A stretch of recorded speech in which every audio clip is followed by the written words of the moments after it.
This is sort of a follow-on to a program that we did probably 4 years ago when we were able to find two SR-71 pilots that talked to us about that particular airplane. I was at a symposium last year, drove 6,000 miles to basically see a lot of different SR-71s and attend this symposium up in Oregon. And one of the speakers was John, and I found out that he lived in Colorado Springs, connected with him, and was able to get him to come up today.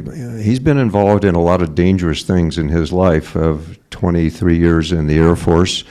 One of the most dangerous was driving up here from Colorado Springs today. But I appreciate him doing that rather than doing it to a Zoom call for us today, so that's really appreciated. John served 23 years in the United States Air Force as a weapons reconnaissance systems officer, squadron commander, and a staff officer at various locations throughout the United States, Europe, and Asia. He accumulated more than 2,000 jet hours flying primarily in fighter and reconnaissance aircraft, including the F-111, Aardvark, the F-4C Phantom, and the SR-71 Blackbird. He was selected for Blackbird duty in 1985. He flew as a reconnaissance systems officer and instructor, RSO, and standardization board in 4.5 years until the Air Force retired the aircraft in 1990. John accumulated 465 hours in the SR-71, flew more than 100 hours in the T-38, which is the companion trainer that they flew in, and 49 Blackbird operational missions flying in support of the Joint Chiefs of Staff Peacetime and Aerial Reconnaissance Program. He also served in various commands and staff positions at Headquarters U.S. Central Command and Beale Air Force Base, Cheyenne Mountain Air Force in Colorado Springs, and Peterson Air Force Base, and NORAD Space Command. I also noticed that he went to a number of the different professional colleges in the military, but somehow he ended up in the French Senior War College in Paris. I don't know how that happened, but maybe you can explain that. But John is married to his wife of 37 years, Tracy, and they live outside of Colorado Springs. So John's going to tell us about what it's like to be in the back of that airplane and run that equipment.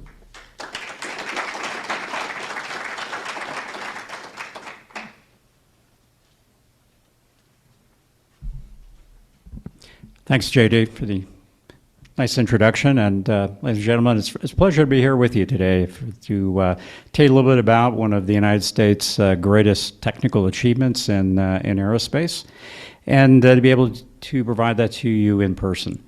After COVID and my work in the defense industry doing endless Microsoft Teams meetings, it's really nice to do something in person with you all today. So can everybody see the slides up front? Okay. Great. So I'm going to cover a few details about the airplane to open things up with. A lot of people want to know more about or understand the capabilities of this really incredible machine. So I'll tell you some of those facts and figures, and then I'll tell you a little bit about how this airplane even came into being. And at the latter part of my presentation, I'll tell you about how we actually use the airplane, which is the whole point of creating this very high-flying, very fast-flying aircraft. And I'll be able to relate it to you in the context of a particular mission I flew that really exemplified the ultimate capabilities of the airplane. And I think, so the plan is to do about a 20-minute presentation on this and then leave about 10 minutes or so for Q&A. So I think that'll be best if you can hold your questions till we get to the Q&A part. And I'll be happy to answer them. And I'll be around for a while, too, because all I have to do when I'm done here is turn around and go back down to Colorado Springs. By the way, I've been here in Colorado since 1998, so this is definitely my second home, and my wife and I love it here, and we're really happy to have this long-term relationship with our fellow Coloradans. Okay, so no further ado. Oh, great. The technology's working pretty good so far. As JD introduced me, I was a reconnaissance systems officer, AKA the backseater in this two-seat airplane. I was also an instructor and evaluator, and I was there for the close down of the program in 1990, which to me seems like yesterday, but when I tell this to younger people, they can't believe how long ago this really was. I flew from 1985 to 1990, about 4.5 years, and just under 500 hours in the airplane, and more than 40 operational missions. So one of those missions will be the subject of my explanation about how this airplane is really used. Okay, so here's, if you know anything about the SR-71, you might know it was known for its speed and its altitude capabilities. So we'll lay this out, and then I'll tell you a few more details about the regime we actually flew in on a regular basis. So it was a Mach 3 plus airplane. Mach is the speed of sound. So we were able to fly more than 3 times the speed of sound, routinely. Nominally flying anywhere from about 75,000 feet up to as high as 85,000 feet. Again, routine business for us. As I mentioned, a 2-man crew, not unlike some of the other fighter and reconnaissance airplanes in the military inventory, pilot in the front and a systems officer in the back seat, which was my role. This airplane first flew in 1964, so now we're really going back in time here.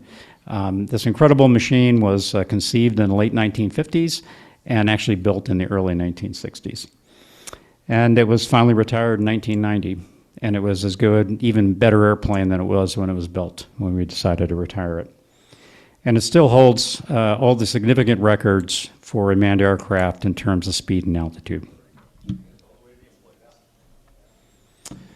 Okay, so let's break this down a little bit. Mach 3 plus is kind of an abstract concept. What is that really like? Well, so we try to relate it to things we all experience on a daily basis. Like, well, how many miles per hour is that? Well, first of all, let's talk about the speed of sound. At sea level, the Mach number is about 760 miles per hour. So if you're flying supersonic, you break the Mach, you break the sound barrier at sea level, that's how fast you're going. So we were doing more than 3 times that speed up at high altitude where we flew. And something important, and by the way, that number's there for you, it's 2,100 to 2,300 miles per hour. Yeah, fast by any measure. But the thing about the SR-71 to keep in mind, this was not a dash capability. This was not screaming downhill back towards the earth trying to go as fast as you can. This was a cruising speed. We could cruise for up to an hour and a half doing more than 3 times the speed of sound. And that's what made this airplane what it is. You may have heard the Russians had a fighter one time that could do more than Mach 3. It could, and then they'd have to replace the engines because they would literally burn their engines up trying to do that. So this airplane was revolutionary by many, many measures. Some other ways to think about Mach 3, that mile per hour is a big number. What does that mean? Some more relatable terms, that's about 36 miles per minute. And if you're more scientific, over 3,200 feet per second. And finally, to bring it close to home here, I jumped in my car down to central Colorado Springs this morning, headed up this way, survived the trek through Denver, and I got here in about 2 hours and 15 minutes. A little slower than average because of the rain. Well, if I was flying in the SR-71 over that same route, I would have been here in about 3.5 minutes.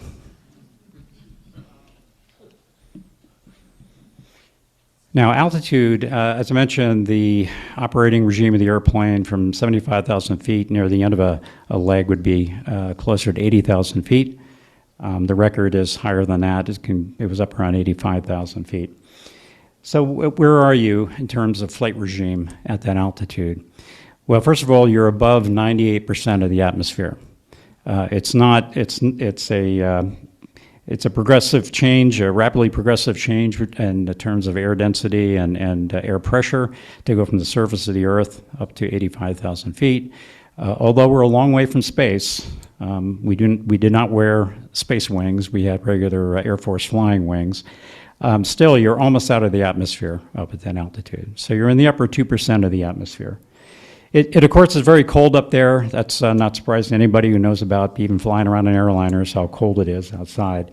It could be minus 70 degrees Fahrenheit up at that altitude. And finally, what that meant to us as the humans in the machine was that we had to be in full pressure suits. Not because we needed it inside the airplane. The airplane was pressurized just like an airliner, although at a higher altitude. What was there for in case we lost pressurization or if we had to eject from the airplane up at those extreme altitudes. The pressure suit is what would keep you alive long enough to get back down to the earth. So that's why we wore the full pressure suits, and I think I'll have a picture of me in one, or if you've seen it on any of the many documentaries out there, you'll know what I'm talking about. Okay, so this airplane, as I mentioned, holds most of the significant, or not, probably not most, all of the significant manned aircraft speed and altitude records. Several of those were set in the 1970s, and that was the first time after the airplane was becoming more open about its performance capabilities. Several of those are set in the early 1970s, but to mark the retirement of the airplane, the Air Force and Lockheed decided they were going to set a few records to end up the program and deliver on the way to delivering the airplane to the Air and Space Museum up in Washington, D.C. So a couple of the notable numbers from this. We took our test airplane, although an SR-71 was an SR-71. There was no souped-up version of an SR-71. There were only operational limits. There were ultimate limits of the airplane, and there were operational limits. And for this final flight, the operational limits were relaxed a little bit, so they could fly a little bit faster than we normally would. But this is what they were able to do with the airplane on the way from California to Washington Dulles Airport, where this airplane is now on display. First of all, they crossed the continent in 67 minutes and 54 seconds. So that's from coasting in California to overflying D.C. and turning around and coming back and landing. If you've ever flown between L.A. and Washington, D.C. on business, and it's kind of a long haul, whichever direction you go, they cover that in 64 minutes, a little bit over 64 minutes. So that's the way to fly, right? An hour and 4 minutes from L.A. to D.C. And then just because there were some other existing records along the way, they captured a couple of those as well. By the way, the airplane that flew these records in 1990 was the same airplane they used to set another record back in 1974, which was New York to London, and that was in an hour and 54 minutes. So there are always trade-offs when you design an airplane and operate it, and you got to figure out what are you really after. Well, in the case of this airplane, to follow the U-2, they wanted a more defensible airplane, meaning could fly higher and much faster. The trade-off, or the price you had to pay to do that, was extreme heat buildup in the airplane. Now, as I mentioned, you were in the upper 2% of the atmosphere, so not a lot of air up there. Yet with the extreme speeds you were flying, 2,100 to 2,300 miles per hour, the friction with the little bit of air up there generated tremendous heat problems for the engineers of this airplane. And this picture, you probably can't read the numbers from where you're sitting, but you can tell by the colors of the airplane just how hot it got when we were flying. So the red is anywhere from 400 degrees up to 1,000 degrees, and then we see a little bit of yellow here and there, like back at the exhaust gas area. The skin temperature of the airplane was up around 1,200 degrees Fahrenheit. It's unbelievable amount of heat, especially considering how thin the air was up there. So how do you deal with all that? It affects everything about the airplane. The airplane would actually expand in flight. In terms of length, it would stretch out about 3 to 4 inches. The airplane would be 3 to 4 inches longer at the speed, and a little bit wider too, about 1 to 2 inches.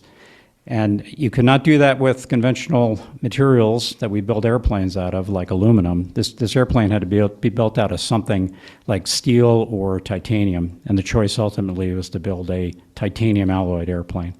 And that's how they could deal with this extreme heat problem. In front of the pilot, it was over 600 degrees, and even in the back seat area, the skin temperature was over 500. Much higher than you would normally turn your oven up to when you're cooking dinner.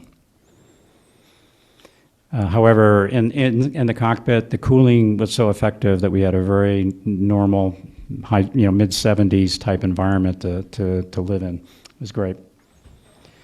Okay, so those are some of the gee whiz facts about the airplane, but before I get into, well, what do we use all this capability for, here's a couple of notes on how the airplane even came into being. So we're going to turn the clock back even further to August 1959, which is when the first order for a Blackbird was placed, and that was placed by the CIA. As you probably know, the U-2 was originally a CIA airplane and operated by them. Later, the Air Force took it on as a mission, reconnaissance mission. Same thing was true with the SR-71. The first version of a Blackbird was a single-seat airplane, and it had one camera, and it was designed to basically replace the U-2. So in '59, Lockheed was already working on designs for this airplane, and the CIA provided them the contract, and as you can see, they were shooting for Mach 3 and 80,000 feet. Remember, Gary Powers was shot down not long after this, and that was the end of overflying the Soviet Union with the U-2, or anything really.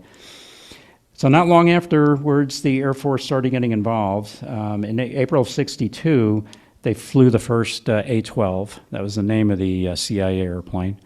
And remarkably, they put that airplane together and test flew it in 32 months. I mean, by today's standards, that's incredible. A modern fighter, it took 20 years to get the F-22 for the Air Force developed. To do it in 36 months, just absolutely remarkable, since everything about this airplane really was new. So the Air Force started getting in on the act. In '62, they placed their order for the SR-71, that being the two-seat airplane, bigger, more capable airplane in terms of numbers of sensors it could carry. And it first flew in 1964. Now, again, remarkable about the Lockheed Skunk Works, by the way, built this airplane. And Skunk Works, as many people know it, because it's the most famous Kelly Johnson-led aircraft design, focused black type programs that the country's ever introduced. So again, all new airplane. Everything had to be new and invented just for this airplane in terms of the structure, the airframe itself, propulsion, sensors, and so forth. So we'll tell you a little bit more about that. Another number we're often asked is, well, how many Blackbirds ever were built? And we have to break that down for everybody to say, well, the easy number is 50. There were 50 of these Blackbirds built, but if you notice, there are 5 different variants of the airplane. Everything from the original A-12, the CIA airplane, to 3 different versions of the SR-71. The most numerous being, of course, the A model. That was a standard configuration, pilot in front, somebody like me in the back. And when we retired in the last few years, we were flying, and we had about 9 of these SRs still flying. And I'll show you where we were doing that. Okay, so we didn't build the airplane for fun. Obviously, we needed especially strategic level intelligence collected whenever required and wherever required. There are many kinds of ways to collect information, many platforms that collect reconnaissance and do surveillance in the battle space or in peacetime, primarily when I was flying. But the point of this was to have one capability at least where we knew it was pretty much invulnerable, and that was the case of the Blackbird in its day. There was virtually nothing you touch it when we were at speed and altitude. But by the way, one analogy for the speed of the airplane, another analogy for the speed, it was actually faster. If anybody's ever shot a 30-06 rifle, that's an older rifle now, muzzle velocities were actually slower than the SR-71 was flying. So literally the Blackbird was flying faster than the speeding bullet, at least back in the day. But we were a reconnaissance airplane. We carried no weapons at all. So we would go off alone, unarmed, unafraid, like we used to say in the reconnaissance business, and collect tremendous amounts of intelligence, even on any one mission. Our collection capability was truly remarkable. Carry different kinds of cameras, and I'll show you that here in just a second. But one of the things we could do, we had a panoramic camera that would sweep back and forth underneath us. And because we were flying so fast, this airplane could collect 100,000 square miles in an hour of imagery. And that includes some overlap between each shot, so you could get stereoscopic type capability for the photo interpreters to use when you brought it back. So that was kind of the broad area search type photography. We also had some other cameras, like a 35 millimeter would be collecting shots of points of interest on the ground as you went along. And but we were more than just a photo taker. This was a day-night, all-weather type collection capability. Well, how do you image things on the ground at nighttime or in bad weather, like today? Well, you use a radar. So we had another sensor we could upload, which was actually a ground mapping radar. So we could fly anytime, day or night, and collect what was ever needed. And then finally, not talking imagery, but talking about electronic intelligence, we had sensors that would soak up all the radio, radar type signals that we were exposed to, and bring that back as well.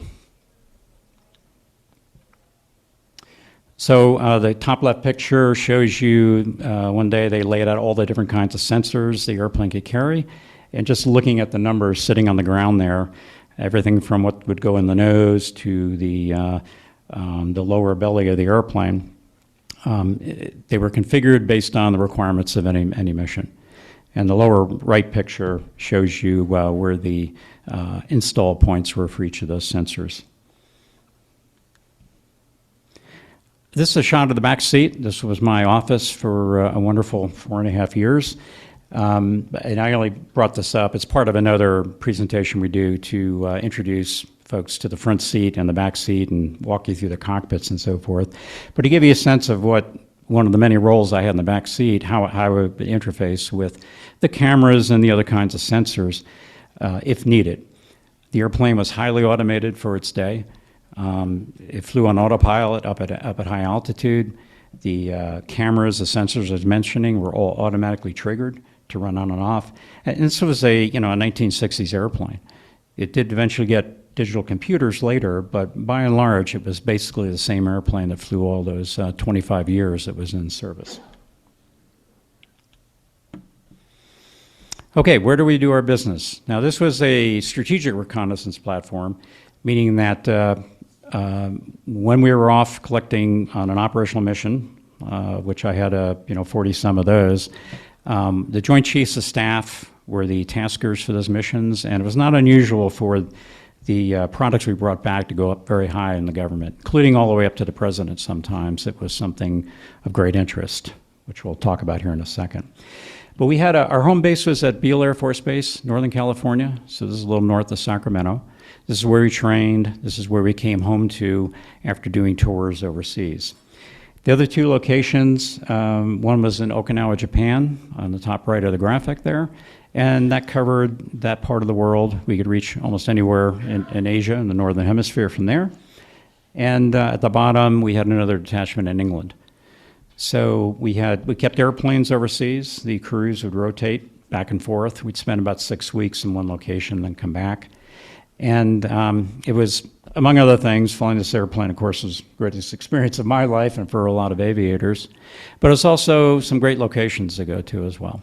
We actually did fun things when we were not involved in flying missions. So got different perspectives of these different parts of the world. Okay. So if you've seen any of the books like JD's put up in here, there's been a lot documented about the airplane. It did some incredible, very interesting things over its 25-year history. I'll tell you about one of those. And if you ever attend a symposium, which we do for some of the museums around the country, like with folks like yourselves, we meet with them over a weekend. We give them tours of the airplane and do panel discussions and whatnot. To this day, I'm still hearing stories I never heard, even after joining the squadron in 1985. It's amazing how many incredible experiences people had flying this airplane and the contributions it's made over the years. So here's one of them. The general name of the program we flew for this mission was Giant Express. It's just a military term for the kinds of missions we were doing. And guess what? It was a specially tasked mission to look at the Persian Gulf region. So for whether anybody knows anything about the SR-71, when you look at this mission, you'll understand why sometimes you hear the president saying that, the Iranians have been driving the world crazy for 47 years. Well, this mission was flown in 1987 when I flew, 39 years ago. And some of the same issues, the same concerns we had about the Persian Gulf region are the exact same ones we're dealing with today. So in this era, it was in the middle or the latter part of the Iraq-Iran war. It was an 8-year war between those two countries. And guess what? Using the oil shipments as leverage to try and subdue each other was as much an important factor then as it is today. And we needed our national authorities needed a good view of what was going on in the Persian Gulf, because the Iranians were attacking not just Iraqi tankers, they were beginning to target Kuwaiti tankers carrying Iraqi oil. For those of you who were around then, you might remember that we actually reflagged the Kuwaiti tankers under the U.S. flag, which means the U.S. Navy was going to protect them. And what were the Iranians doing? They were attacking tankers with gunboats. They were running fast, small boats around and trying to sink tankers. Sound familiar? Now they have more. They got missiles and drones and things, but those boats are still doing the same kind of tactic as they were back then. So our task was to fly from Okinawa, Japan, around Asia, over to the Persian Gulf, collect imagery of what was going on in the Persian Gulf, and then continue back home to Okinawa. These missions were about 12,000 miles, and it took us a little bit over 11 hours, including 5 refuelings to do that. So here's the mission my pilot, Terry Pappas, and I flew on the 9th of August, 1987. It was the second of 4 missions that were tasked. And this had only happened once before in the SR history. In the 73-74 Arab-Israeli War, there were missions flown from the United States, the East Coast of the U.S., to the Middle East and back. Same type profile. Take imagery, find out what was going on in that war, bring it back, deliver the film to Washington for rapid exploitation. Okay, so after much preparation and coordination with many tankers, the air refueling tankers are going to take care of us and give us gas along the way. Terry and I took off in aircraft 975. By the way, these are all in museums now. This one happens to be in Southern California at March Field. If you're ever out there, this is the airplane that sits there today. So here's what it was like. Typically, the SR-71 could fly an hour and a half supersonic, as I said. And then you have to come down, you got to get gas, because you're pretty much out by that point. So you either would go back and land, or you'd meet up with a tanker. We had 2 squadrons of tankers dedicated to our program, so we had lots of refueling capability. So after we would take off, we'd usually top off our tanks, and next thing we do is do what the airplane did best. Climb up high, or heat the airplane up, as we say. As you saw in the picture, it gets hotter and hotter the faster you go. And kind of enjoy the view, although we didn't have much leisure time to look out the window. We were pretty busy most of the time. But if you did 2 refuelings on a mission, maybe 3, that was pretty long mission. On this mission, we had to do 5 to be able to stretch 12,000 miles. So once you have your fuel, you go up, you approach Mach 3. That was normally our cruising speed, and do that hour and a half, and then come back down, and basically you're leapfrogging from tanker to tanker. So on another presentation, I spend more time talking about the Murphy's Law of having really bad weather in these refueling tracks, and that's a whole nother story, but needless to say, my pilot was pretty whipped by the time we got back home.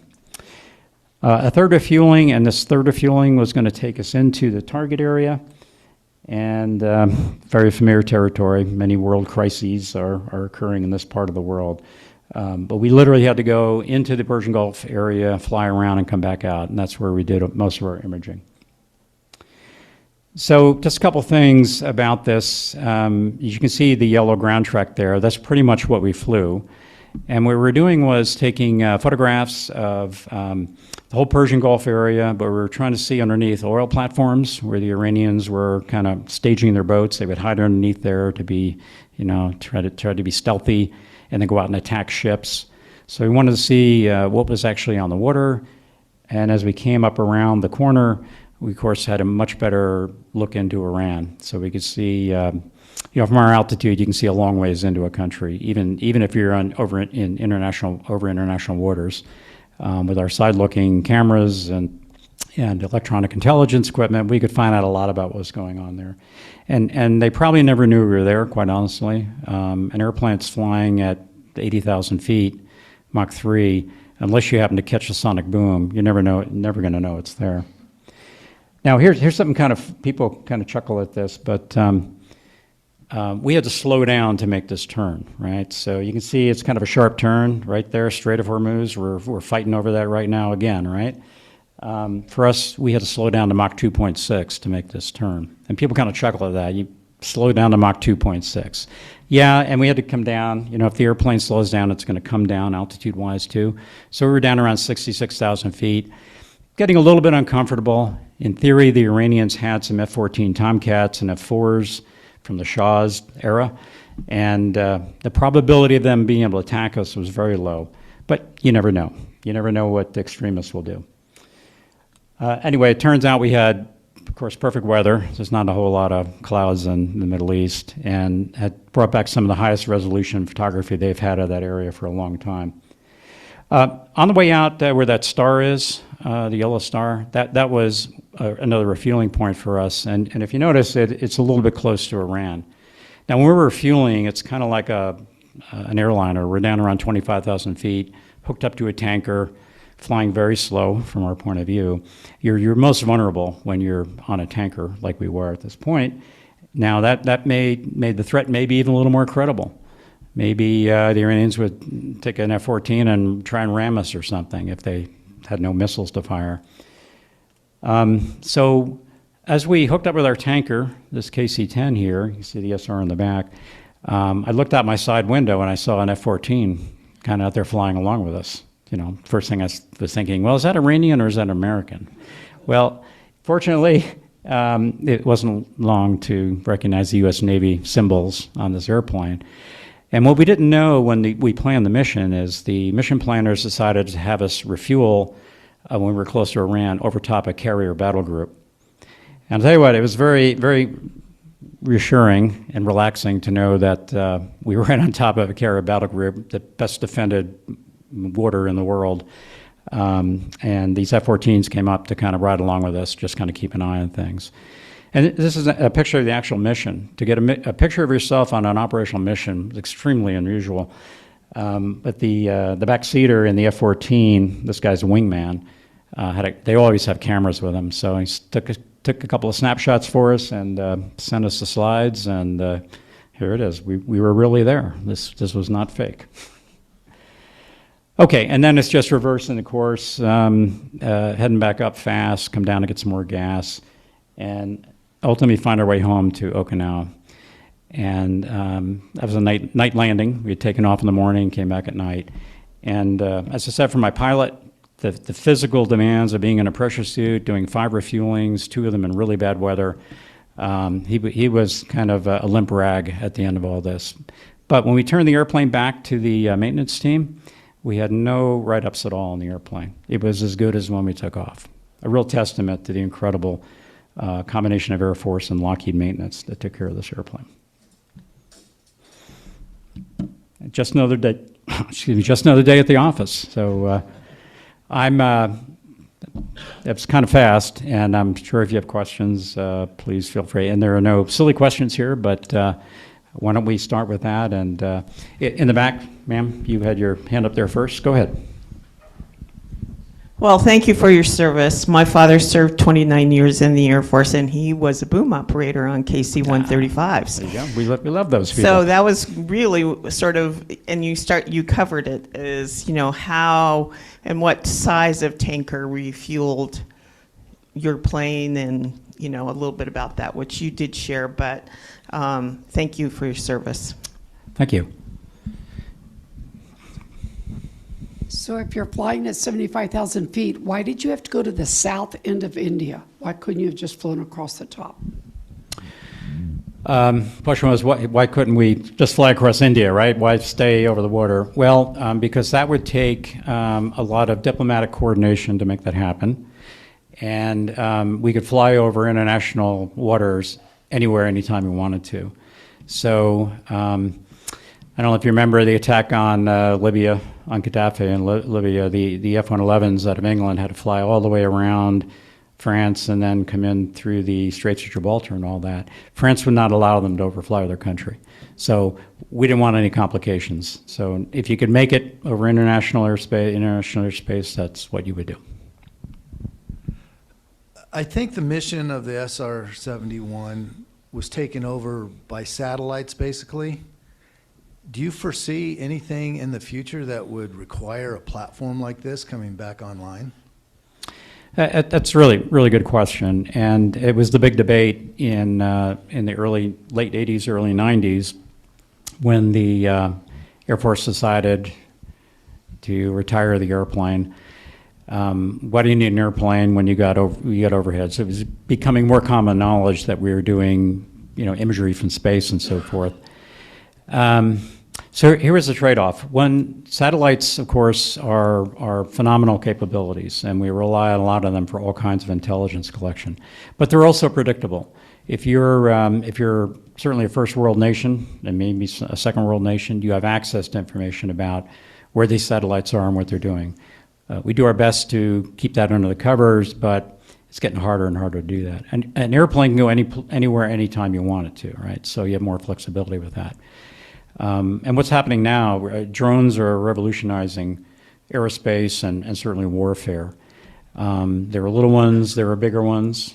The Global Hawk, for example, was a U-2 type capability, high-flying collector like the U-2 and like we used to do. You need a combination of capabilities, and satellites cover a lot of our needs now, but it's also a trade if you want to be somewhere on your own terms. An air-breathing platform might be the better way to go.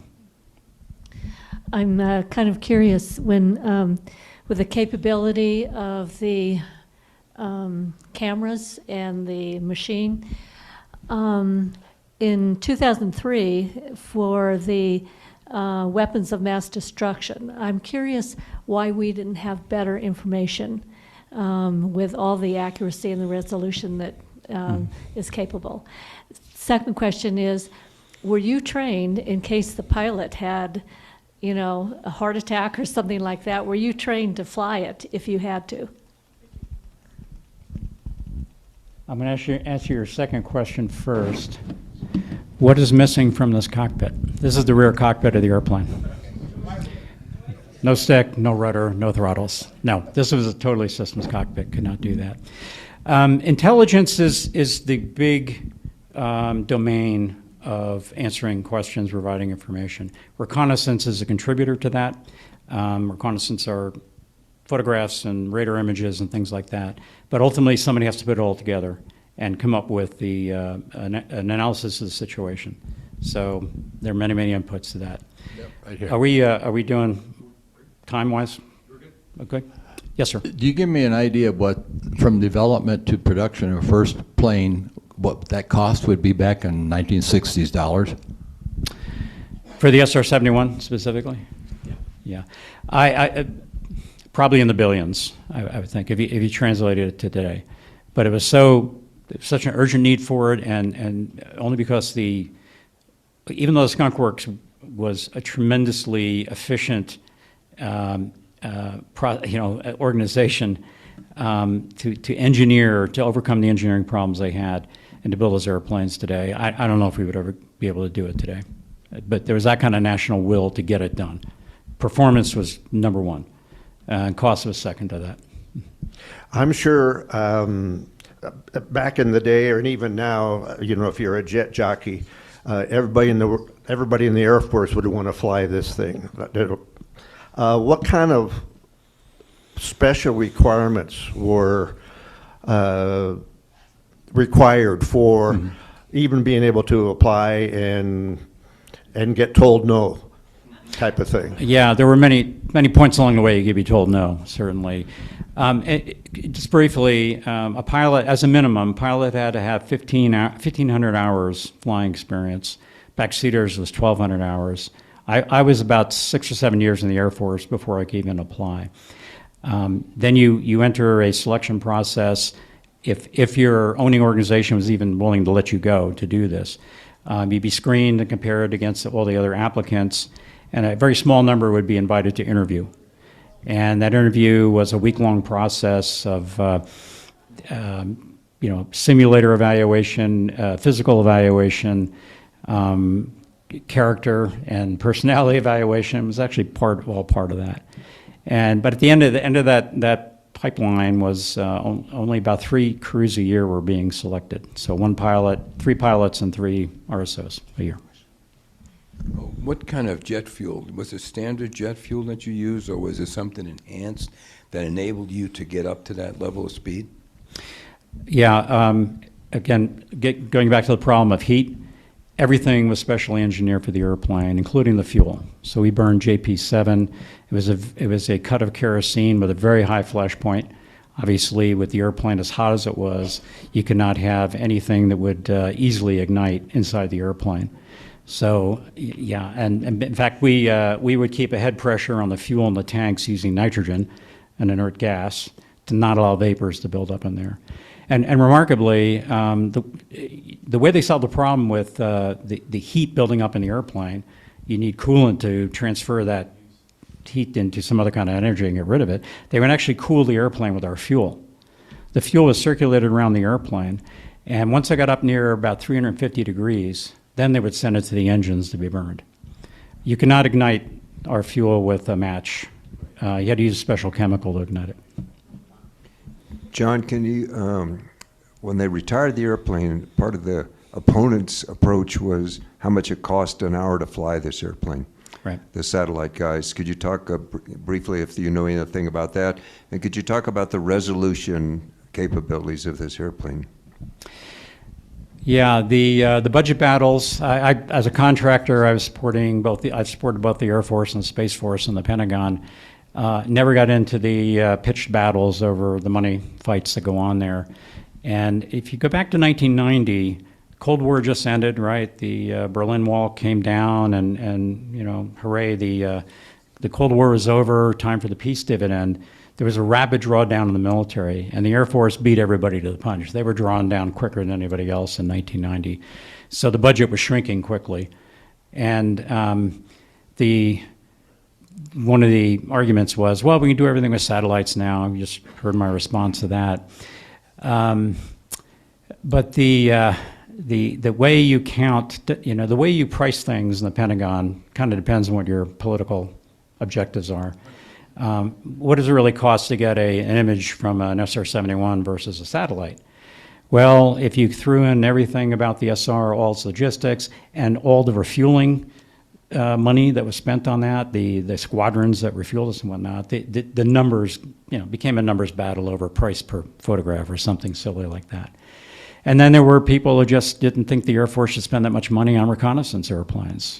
I spent a lot of time in the reconnaissance business, and that was literally a political issue. And they'd much rather have more fighters and bombers than reconnaissance airplanes.